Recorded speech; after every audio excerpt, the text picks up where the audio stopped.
ছাত্ৰ-ছাত্ৰীসকল তোমালোক আটাইকে আমাৰ চেনেললৈ স্বাগতম জনাইছো। ছাত্ৰ-ছাত্ৰীসকল আজি আমি নেলছন মেণ্ডেলা পাঠটিৰ পৰা দশম শ্ৰেণীৰ আমি প্ৰশ্ন উত্তৰ আলোচনা কৰিম। তোমালোকৰ কাৰণে মই এটা প্ৰশ্ন এই পাঠটিৰ বুজাই দিবলৈ ওলাইছো। তোমালোকে আশা কৰো এই প্ৰশ্নটো প্ৰথমৰ পৰা শেষলৈ বুজি ল'বা আৰু কথাখিনি অনুধাৱন কৰি নোট কৰিবা।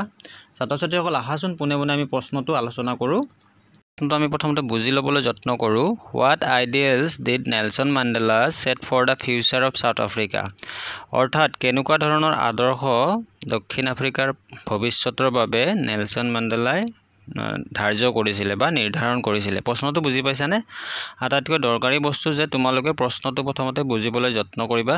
এই প্ৰশ্নটোত কি কৈছে চোৱা, what ideals did Nelson Mandela set for the future of South Africa?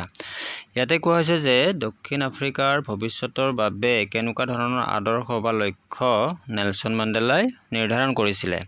ইয়াৰ উত্তৰটো আমি লিখিম। উত্তৰটো চোৱা তোমালোকে, Mandela emphasised liberating people from poverty, deprivation, suffering and discrimination. এই চাৰিটা শব্দ তোমালোকে খালি মনত ৰাখিব লাগে। শব্দকেইটা মনত ৰাখিবা। পভাৰ্টি মানে দৰিদ্ৰতা, ডেপ্ৰিভেশ্যন মানে কিবা এটা বস্তুৰ পৰা কাৰোবাক কি কৰা, কাৰোবাৰ অধিকাৰৰ পৰা বঞ্চিত কৰা, বঞ্চনা, ঠিক আছে। ছাফাৰিং মানে হৈছে যন্ত্ৰণা আৰু ডিছক্ৰিমিনেশ্যন মানে বৈষম্য।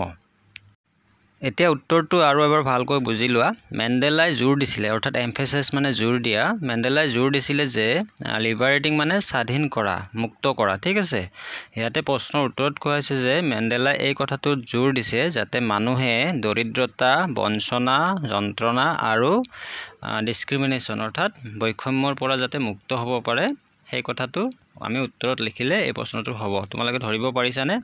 আৰু ছাত্ৰ-ছাত্ৰীসকল এটা কথা মন কৰিবা, এইবাৰ সেবাৰ যিটো পেটাৰ্ণ আছে ইয়াতে দুই এটা প্ৰশ্ন আগতে নহা প্ৰশ্ন আহিব পাৰে তোমালোকৰ বাবে। সেয়েহে তোমালোকে নতুন ধৰণৰ প্ৰশ্ন পালে তোমালোকে সেইটো নোট কৰি ল'বা বা ইয়াক বুজি ল'বা, ঠিক আছে।